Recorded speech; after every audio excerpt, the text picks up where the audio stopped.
تقریباً 10 لاکھ سے اوپر جو ہماری کورونا فورس کے ٹائیگرز جنہوں نے والنٹیئر کیا، جنہوں نے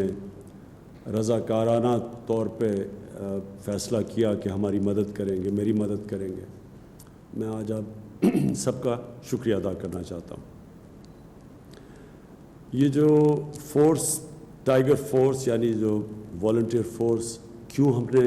میں نے فیصلہ کیا کہ ہمیں اس کی ضرورت ہے؟ اس لیے کہ جو پاکستان کے سامنے چیلنج ہے، بڑا چیلنج ہے۔ چیلنج کیوں ہے؟ چیلنج اس لیے ہے کہ ایک دنیا کے اندر پینڈیمک جسے کہتے ہیں، ایک ایسی وائرس نکلی جس کی وجہ سے ساری دنیا کے اندر وہ قدم اٹھانے پڑے جو کوئی پچھلے 100 سال میں کسی ملک کو نہیں اٹھانے پڑے۔ مطلب کہ لاک ڈاؤن کرنا پڑا۔ یہ جو وائرس کے پھیلنے سے اس کو روکنے کے لیے جو لاک ڈاؤن کیا، سب سے بڑے مسئلے ہمارے ملک میں اس لاک ڈاؤن کی وجہ سے،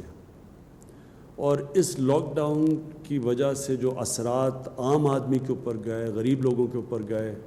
تنخواہ دار پہ گئے، جو دہاڑی دار تھا، جو چھوٹے لوگ تھے، جو چھابڑی والے تھے، یہ سارا ایک بہت بڑا طبقہ متاثر ہو گیا۔ متاثر تو سفید پوش بھی ہوئے ہیں، لیکن نیچے سارا ایک طبقہ اس لاک ڈاؤن کی وجہ سے متاثر ہے۔ ہمارا تو ایک ملک پہلے مشکل میں تھا،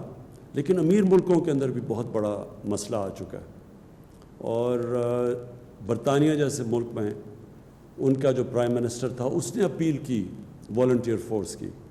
اور برطانیہ میں تقریباً 2.5 لاکھ لوگوں نے والنٹیئر کرنے کا اپنے آپ کو رجسٹر کروایا۔ تو مقصد اس والنٹیئر فورس کا یہ ہے کہ ایک مشکل وقت میں قوم کو ان لوگوں کی ضرورت ہے جو مدد کر سکتے ہیں، رضاکارانہ طور پہ ہماری ایڈمنسٹریشن کی مدد کر سکتے ہیں، کیونکہ ایڈمنسٹریشن کے پاس بھی اتنے وسائل نہیں، اتنے لوگ نہیں کہ وہ ایڈمنسٹریشن بھی کریں اور پھر کھانا بھی بانٹیں، اور پھر مسجدوں کے اوپر بھی دیکھیں کہ SOPs کے اوپر لوگ چل رہے ہیں، اور جو آگے آنے والا وقت ہے اس میں بھی ایڈمنسٹریشن اکیلی کچھ نہیں کر سکتی۔ تو اس لیے ہمیں یہ والنٹیئرز جو آپ سب نے والنٹیئر کیا، ایک ملک جہاد لڑ رہا ہے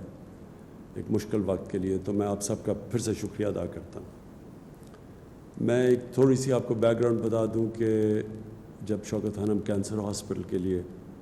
میں پیسے اکٹھے کرنے نکلا تو بہت زیادہ پیسہ تھا، تو مجھے سمجھ نہیں آئی کہ میں اتنا زیادہ پیسہ کیسے اکٹھا کروں گا۔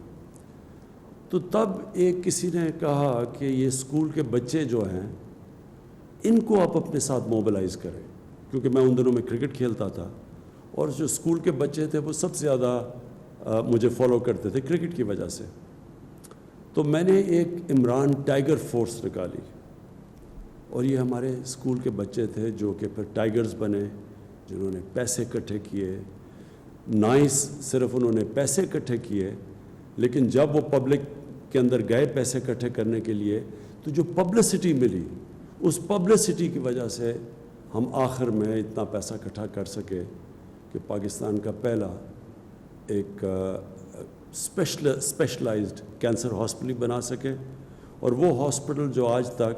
75% کینسر کے مریض ان کو مفت علاج کر رہا ہے، اور یاد رکھیں سب سے مہنگا کینسر کا علاج ہے۔ تو میں صرف اس لیے کر سکا کہ میرے ساتھ اسکول کے بچے ایک والنٹیئر فورس بنے، اور وہ جو ٹائیگر فورس تھی اس لیے کامیاب ہوں۔ تو اس لیے میں نے سوچا کہ ایک ٹائیگر فورس آج اکٹھا کرتے ہیں، ہماری ملک کی مدد کریں اس مشکل وقت میں۔ تو اب آپ کے لیے میرا جو آج پیغام ہے وہ یہ کہتے کہ سب سے پہلے تو اب ہم نے آہستہ آہستہ یہ لاک ڈاؤن کو کھولنا ہے۔ ہم کیوں لاک ڈاؤن کو کھول رہے ہیں میں آپ کو بتا چکا ہوں کہ بہت زیادہ لوگ متاثر ہو چکے ہیں لاک ڈاؤن سے، نوکریاں چلی گئی ہیں، وہ طبقہ جو کہ صرف دہاڑی دار تھے، جو گزارا کرتے تھے، جو پیسہ آتا تھا اس سے بچوں کا پیٹ پالنے سے، وہ سب مشکل میں پڑ گئے۔ تو اس لیے جو ہم جب لاک ڈاؤن کھولیں گے تو تاکہ لوگوں کو نوکریاں ملیں واپس، لیکن ہمیں پتہ ہے کہ اگر ہم نے ایسا لاک ڈاؤن کھول دیا کہ جدھر لوگ جمع ہونا شروع ہو گئے، اور جو ہم ایس او پیز یعنی جو شرائط ہم رکھ رہے ہیں لاک ڈاؤن کھولنے کے لیے، اگر لوگوں نے ان کے اوپر عمل نہ کیا تو خطرہ یہ ہے کہ پھر سے یہ ایک کرونا تیزی سے پھیلے گی، کیونکہ اب تھوڑی لیول ہو گئی ہے، تو اگر وہ پھر سے پھیلی تو اس کا پھر خدشہ یہ ہے کہ پھر سے ہمیں لاک ڈاؤن کی طرف جانا پڑے گا۔ لہٰذا میں آپ سب سے یہ امید رکھتا ہوں کہ آپ نے پھر اپنے یونین کاؤنسلز کے اندر، محلوں کے اندر، اور جدھر آپ کی لوکیشن ہے، آپ نے پھر لوگوں کے اندر یہ اویئرنیس پیدا کرنی ہے، آپ نے پبلسائز کرنا ہے کہ ایس او پیز کیا ہیں۔ جس طرح مسجدوں کے اندر ہم نے کہا ہوا ہے، شرائط رکھی ہوئی ہے کہ اگر تراویحیں پڑھنے جانا ہے تو یا مسجدوں میں جانا ہے آپ نے، تو وہ فاصلے رکھنے ہیں آپس میں، اور پھر کئی اور ہم نے شرائط رکھی ہوئی ہیں۔ تو یہ والنٹیئرز کا، یہ ٹائیگرز کا کام ہوگا کہ لوگوں کو آگاہ کریں کہ یہ اگر مسجد کھل رہی ہے تو آپ نے مسجد میں جانا ہے تو یہ آپ نے ان شرائطوں پہ عمل کرنا ہے، اگر دکانیں کھل رہی ہیں تو تب آپ نے کیا کرنا ہے، اگر فیکٹریاں کھل رہی ہیں تو آپ نے لوگوں کو آگاہ کرنا ہے اس چیز پہ۔ حالانکہ یہ جب ہم کھولیں گے فیکٹریز اور دکانیں اور سب چیزیں، تو اس میں ذمہ داری جو فیکٹری کا مینیجر ہے اس کی ذمہ داری ہوگی، جو دکان چلاتا ہے اس کی ذمہ داری ہوگی، لیکن عوام کے اندر ہمارے ٹائیگر فورس جا کے لوگوں کو آگاہ کرے گی۔ سب سے بڑی تو یہ ذمہ داری ہے، کیونکہ یہ سب سے بڑا ہمارے لیے چیلنج اب ہوگا کہ ایک طرف لوگوں کو کرونا سے بھی بچائیں، اور دوسری طرف ہم یہ بھی دیکھیں کہ لوگ بے روزگاری سے، بھوک سے نہ مریں، تو ان کے لیے روزگار بھی ہو اور پھر کرونا سے بھی بچائیں۔ اس بیلنس کے لیے آپ ٹائیگرز کی ضرورت پڑے گی کہ پبلک کے اندر یہ اویئرنیس کیمپین کریں، لوگوں کو آگاہ کریں کہ کن شرائط کے مطابق ہم لاک ڈاؤن کو کھول رہے ہیں۔ دوسری چیز جو میں پہلے کہہ چکا ہوں، مسجدیں، ان کے اندر یوٹیلیٹی سٹورز، میں بھی کہوں گا بھی ہمارے یوٹیلیٹی سٹورز کے چیئرمین بیٹھے ہوئے ہیں، میں اس کے ڈاکٹر ظفر مرزا کو یہاں بٹھایا ہوا ہے، کیونکہ بہت زیادہ میڈیکل پروفیشن کے لوگ جو میڈیکل فیلڈ سے تعلق رکھتے ہیں، انہوں نے بھی ہمارے ٹائیگرز بنے ہیں۔ تو یہ ڈاکٹر مرزا کو کہوں گا کہ آپ کو گائیڈ کریں، یوٹیلیٹی سٹورز کی ذوالقرنین آپ کو بتائیں گے چیئرمین، کہ ان کے اندر آپ نے کیسے کیا چیز دیکھنی ہے جا کے یوٹیلیٹی سٹورز پہ۔ میں چاہوں گا کہ عثمان ڈار آپ سے مختصر بات کریں کہ جو انہوں نے سیالکوٹ کے اندر ایک پائلٹ پروجیکٹ کیا ہے والنٹیئرز کے ساتھ، ٹائیگرز کے ساتھ، تو وہ اس کی بھی بات کر سکتے ہیں۔ تو نمبر 1 چیز کہ ٹائیگر فورس ایک والنٹری فورس ہے، آپ نے کہیں پیسے اکٹھے نہیں کرنے، آپ کا کام یہ نہیں ہے، آپ کو کوئی تنخواہیں نہیں مل رہی، آپ ایک جہاد لڑ رہے ہیں ہمارے ساتھ مل کے، اور آپ جوائن کریں، ایڈمنسٹریشن کے ساتھ مل کے آپ کام کریں گے۔ تو جو لوکل ایڈمنسٹریشن ہے، جو ایک بڑا پروگرام ہم نے لانچ کیا 2 دن پہلے، وہ ہے کہ ہم جو لوگ بے روزگار ہوئے ہیں، جو اس لاک ڈاؤن کی وجہ سے لوگ بے روزگار ہوئے ہیں، ان کی رجسٹریشن کروانی ہے آپ نے۔ تو میں آپ جو یونین کاؤنسل کا آفس ہوگا، جو ہماری ایڈمنسٹریشن ہوگی، وہ اس آفس میں وہ ایک ڈیسک بنائے گی، اور ادھر آپ لوگوں کو رجسٹر کریں گے، جو لوگ بے روزگار ہوئے ہیں۔ لوگ خود بھی اپنے آپ کو رجسٹر کر سکتے ہیں، لیکن ہم یہ سمجھتے ہیں کہ وہ جو ویب سائٹ کے اوپر اپنے آپ کو رجسٹر کرنے کی فارم بھرنی ہے، وہ شاید زیادہ لوگ نہ کر سکیں۔ اس لیے آپ میں سے زیادہ تر پڑھے لکھے لوگ ہیں جنہوں نے والنٹیئر کیا، تو آپ ان کی مدد کریں تاکہ وہ رجسٹر کریں، اور پھر ہم ان کو ایک فلٹر کر کے اپنے اساس پروگرام کے ذریعے جو نادرا کے ڈیٹا بیس ہے، ان کو فلٹر کریں گے کہ واقعی وہ مستحق ہیں، اور ان کے بعد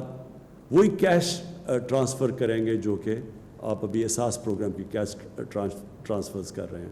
اور پھر ان کو بھی آپ مانیٹر کریں گے اور ہمیں فیڈ بیک دیتے رہیں گے۔ اس کے علاوہ جو میں آپ سب سے یہ امید لگاتا ہوں کہ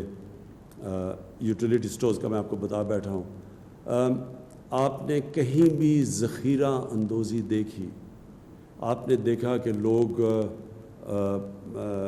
گندم کو یا اور بھی کھانے پینے کی چیزوں کی ذخیرہ اندوزی کر رہے ہیں؟ یہ قانون کے خلاف ہے. آپ نے خود ایکشن نہیں لینا، آپ نے جا کے ایڈمنسٹریشن کو بتانا ہے، اور پھر ایڈمنسٹریشن کی ذمہ داری ہے ایکشن لینے کے لیے.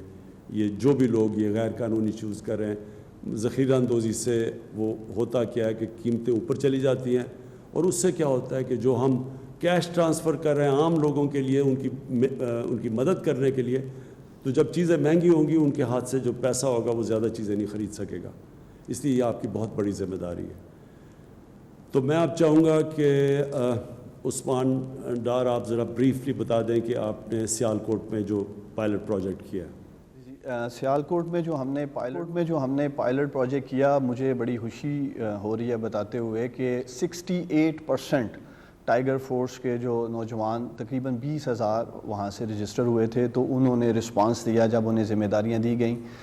ایک تو ہم آپ کو تھرو ایک الیکٹرانک QR کوڈ آپ کو ID دے رہے ہیں آپ کے موبائل فون پہ، جو آپ نے سٹیزن پورٹل کی ایپ ڈاؤن لوڈ کی ہے. دوسرا، آپ کو تمام تر ذمہ داریاں ڈپٹی کمشنر آفس سے یا اسسٹنٹ کمشنر آفس سے تھرو ایپ جو سٹیزن پورٹل کی ہے، وہاں آپ کو بتایا جائے گا کہ آپ نے کس لوکیشن پہ پہنچنا ہے. مثلاً ہم نے 4-5 جو کام کیے ڈسٹرکٹ سیالکوٹ میں. ایک 203 بیڈ کا فیلڈ ہاسپٹل آپریشنلائز کیا، اس کے لیے CM پنجاب سردار عثمان بزدار صاحب تشریف لائے. 403 کے قریب جو ہیلتھ ورکر تھے سیالکوٹ سے جو رجسٹر ہوئے